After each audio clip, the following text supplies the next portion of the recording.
Salut à tous la team Well, Thomas M Show pour Lyon Fan TV. Très heureux les gars de vous retrouver pour une nouvelle vidéo. Je suis sous abri parce que c'est un petit peu la tempête du côté de Lyon. Plutôt un temps orageux, nuageux pour rien de vous cacher.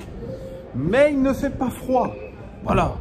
Bon, lendemain d'élimination de l'équipe de France, ça fait mal. Voilà, pour tout vous dire, ça, j'ai un petit peu ressenti ce que j'ai ressenti la saison dernière avec l'Olympique Lyonnais, beaucoup de frustration. Un scénario vraiment qui rappelle ce qu'a fait l'Olympique Lyonnais. Une non-maîtrise émotionnelle, des momentum de ce match, des matchs qu'on a eu à jouer. C'est exactement ce qui s'est passé hier avec l'équipe de France. C'est une véritable désillusion, hein, on ne va pas se mentir. Et le mot est encore faible quand vous êtes éliminé dès les huitièmes de finale d'un Euro avec une équipe qui était considérée sur le papier comme l'une des meilleures équipes du monde. Coman avait dit, on a la meilleure équipe du monde sur le papier. On en avait fait pas mal de caisses de cette attaque, Benzema, Griezmann, Mbappé.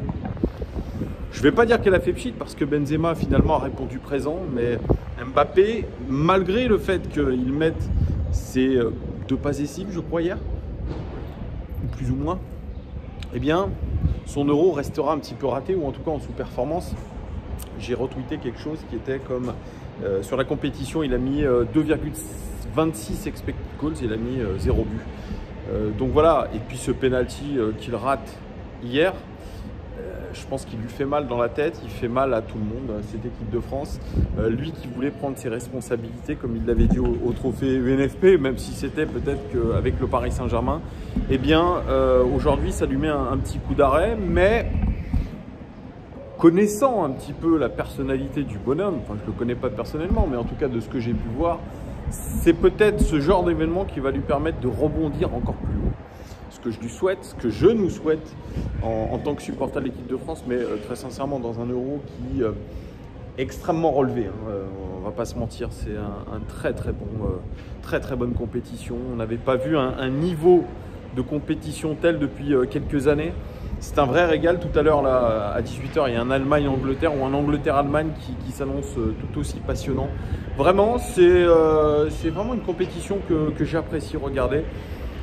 C'est du niveau de la Ligue des Champions et je dirais peut-être même au-dessus de la Ligue des Champions en termes d'intensité. Après, il y a tous ces paramètres avec cette année, comme on fait des compétitions en été, mais on verra ce que ça va donner au Qatar. Mais cette énorme chaleur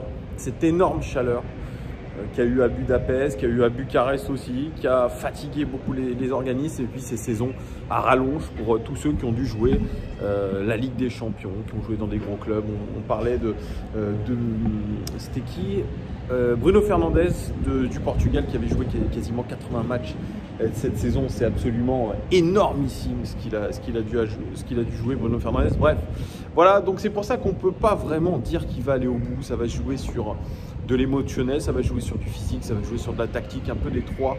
Mais on risque de ne pas être au bout de nos surprises. Alors les gars, c'est pas une vidéo sur l'Euro, c'est une vidéo sur l'Olympique Lyonnais, puisque l'Olympique Lyonnais a officialisé aujourd'hui l'arrivée du Brésilien Henrique, du latéral gauche Henrique, en provenance du Vasco de Gama. Il a dû faire une période d'isolation de 10 jours. Il est arrivé avec toute sa famille. Et aujourd'hui, ça a été officialisé par Juninho, par Jean-Michel Aulas. Il n'y a pas eu de conférence de presse, il y a juste une photo. Alors peut-être qu'on aura le droit à une conférence de presse après, plus tard. En tout cas, voilà, on a vu un joueur très souriant, pas très grand en taille, c'est ce que j'ai vu, tatoué comme l'était Memphis Depay.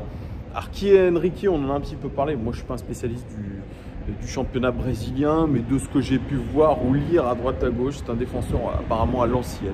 Pas très offensif, mais en tout cas assez serein défensivement. C'est pas quelqu'un qui a une énorme qualité de centre pour un latéral gauche, mais c'est plutôt correct.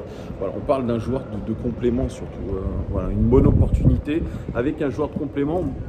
Ce début de mercato, il n'est pas folichon. Pourquoi il n'est pas folichon? Parce que Déjà, on doit faire absolument des ventes avant que le 30 juin pour une question de compte, c'est ça, hein, je ne m'y connais pas non plus énormément dans tout ce qui est compte, mais je crois qu'il faut absolument pour l'Olympique Lyonnais réaliser un certain nombre de ventes pour essayer d'équilibrer ses comptes ou quelque chose comme ça. On passe devant la DNCG, ça doit être, je pense que ça doit être demain qu'on passe devant la DNCG. Donc il y a tout ça qui rentre en ligne de compte. Pour l'instant, on n'a pas dégraissé. Je pense que l'Olympique Lyonnais attend de vendre pour dégraisser. Pour l'instant, ce n'est pas le cas. Il n'y a que des rumeurs. Et encore, les rumeurs se sont bien arrêtées depuis une dizaine de jours. Enrique, lui, c'est la deuxième recrue de l'Olympique Lyonnais. Après Damien Da Silva, ce sont des recrues low cost puisqu'on les recrute gratuitement. Damien Da Silva va nous apporter cette expérience en défense centrale. Enrique, lui, apparaît un joueur de complément. Bref, l'OL aura ces deux joueurs-là à la reprise de l'entraînement qui est prévu jeudi. Alors, je ne sais pas encore si je pourrai y aller. Peut-être. Il n'est pas ouvert au public cet entraînement, attention. Mais pour faire peut-être quelques prises de vue à droite à gauche, peut-être du staff et des joueurs rentrer au centre d'entraînement. Je ne sais pas si ça a une vraie valeur ajoutée, mais ça peut valoir le coup de voir un peu le pouls, de prendre le pouls plutôt de ce qui va se passer. Les entraîneurs Peter Bosz et ses adjoints et tout le staff, eux, sont rentrés le 29 juin. Donc c'est aujourd'hui le 29, oui c'est aujourd'hui. Donc c'est aujourd'hui qu'ils ont repris le chemin de l'entraînement pour préparer tout ça. Et on a eu quelques rumeurs déjà de tous ceux qui allaient être convoqués pour cette reprise de l'entraînement. Et ce qu'on peut dire, c'est qu'à part les internationaux, que ce soit Paqueta, Léo Dubois, etc., qui reviendront bien plus tard parce qu'ils ont été convoqués avec leur sélection nationale, on peut dire qu'il va s'appuyer sur pas mal de joueurs de l'académie qui vont être testés lors de cette préparation.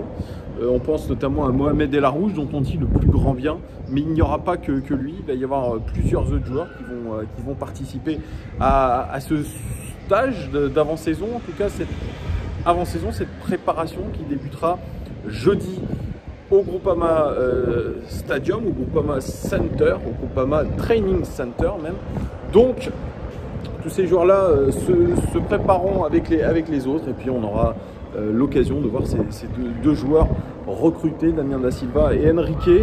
Très peu pour l'instant d'informations. Il y a une information aussi qui a filtré, c'est que Peter Bosz ne souhaite pas s'appuyer sur Descheglio, Mattia Descheglio, qui pourtant, après une bonne fin de saison avec l'Olympique Lyonnais, je suis en train de ramasser du vent dans la tête, j'espère que vous entendez quand même.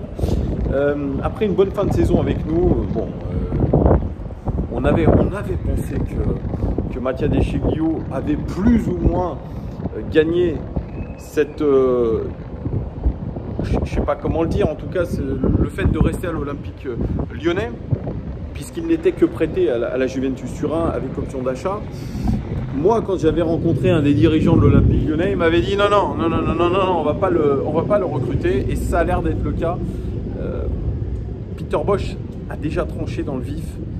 Il ne retiendra pas Mattia Descheglio. Déjà, c'est un choix fort. Il faut voir si ça se confirme, hein, parce qu'on verra s'il est convoqué pour la reprise de l'entraînement, mais c'est un choix fort. Et moi en tout cas, je suis ce choix de Peter Bosz, si c'est la vérité. Mattia Descheglio, pour ce qu'il a montré la saison dernière, c'est trop peu. C'est un joueur qui coûte cher en plus en termes de salaire. Donc, il n'a pas fait masterclass sur masterclass. Ça s'est un peu amélioré sur la fin de saison, mais ça reste trop passable. Ça reste trop passable. Ça reste, pour moi, médiocre si on lit sur la totalité de la saison. Il n'a pas fait une très bonne saison, Mattia Descheglio. Et le fait que nous n'allions pas en Coupe d'Europe, que nous n'allions pas en Ligue des Champions, en Ligue des Champions surtout, fait qu'aujourd'hui, il serait complètement ridicule de prendre Mattia Descheglio. Alors certains vont dire, mais Thomas, il est déjà intégré à l'Olympique Lyonnais, c'est quelqu'un qui connaît le club, etc. C'est quelqu'un qui est polyvalent. Ouais. Mais aujourd'hui, faisons confiance à Peter Bosz pour lui laisser un petit peu les clés sur ce mercato et surtout décider de qui il veut garder ou non. Ça me paraît d'une logique implacable. Donc, je pense que Peter Bosz fait bien aujourd'hui de se séparer de Mattia Descheglio. Je pense qu'il n'a absolument pas donné la plénitude de son potentiel. Si bien même il en avait un. Je suis peut-être un petit peu dur avec Mattia Descheglio, mais à part peut-être sa fin de saison un peu mieux. Je dirais que c'est trop faible. En tout cas, ce n'est pas acceptable de garder un Mattia Deschilio avec un salaire assez énorme qui n'a pas assez prouvé, qui avait été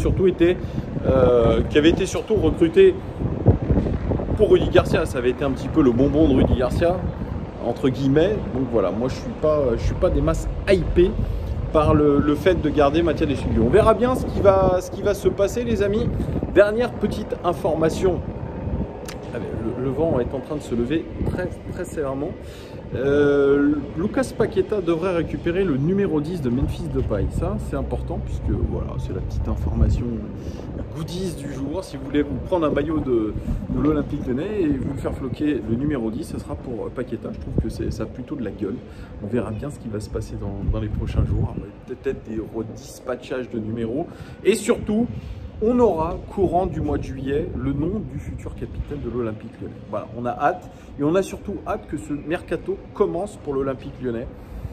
Parce que, évidemment, ce mois de juillet est importantissime en termes de vente et en termes d'achat. Voilà ce que je pouvais vous dire aujourd'hui, les gones.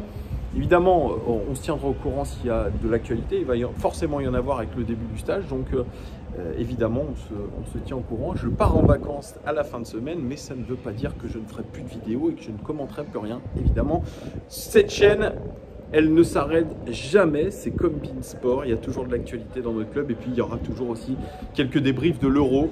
Même si ce n'est pas la priorité des priorités, il y aura des débriefs de l'Euro.